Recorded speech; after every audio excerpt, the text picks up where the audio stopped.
আমার রিডিং টেবিলের এই অংশটা অনেকদিন ধরে আমার কাছে খালি খালি লাগছিল, ভাবছিলাম কিছু একটা ড্র করব।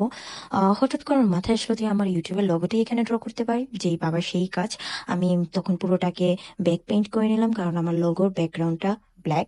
তারপরে আমি এখানে ড্র করে নিলাম যা আমি আম, আঁকবো আর কি। তো ড্র করার সময় হঠাৎ খেয়াল করলাম যে আসলে আমার পেন্সিলে দাগ বসছিল না, আমার রঙগুলো উঠে আসছিল। আমি তখন হালকা ভয় পেয়ে গেছিলাম, না জানি কি হবে। বাট তারপরে বলি একটা ফিনিশিংটা দেখি কেমন হয়। তো সত্যি কথা বলতে আমি এত ভালো ড্রয়িং পারি না, বাট আমার ড্রয়িং করতে প্রচন্ড ভালো লাগে, তাই আমি প্রায়ই জামা কাপড় যেখানে পাই ড্রয়িং করি। তো এখানেও করতেছিলাম, আমার হাত কাঁপছিল, তাই জন্য সুন্দর হচ্ছিল, একটু তেরা বেঁকা হয়ে যাচ্ছিল, বাট আমার ভালো লাগে তাই করতেছি আর কি। তো এখানে সাদা পেইন্ট করেছিলাম, কারণ লাল কালারটা দেখা যায় ছিল না, সাদার উপরে করলে রংটা উজ্জ্বল হয়ে ওঠে। তাই এখানে সাদা পেইন্ট করেছে, কিন্তু লাল রং করা ভিডিওটা হয়তো ডিলিট হয়ে গেছে, তাই এইখানে অ্যাড করতে পারি নাই। আর সাইডে দিয়ে যে হলুদ দাগটা দিয়েছিলাম, আমার হাত যেহেতু কাঁপতে ছিল সেই জন্য তেরা বেঁকা হচ্ছিল, আর আমি কোনোভাবেই এটাকে সুন্দর করতে পারতেছিলাম না। তারপরে হঠাৎ করে মাথায় আসলো যে এখানে আমি ক্লে দিয়ে একটা 3D ইফেক্ট দিয়ে দিই, তাহলে ওভারঅল জিনিসটা সুন্দর হয়ে যাবে।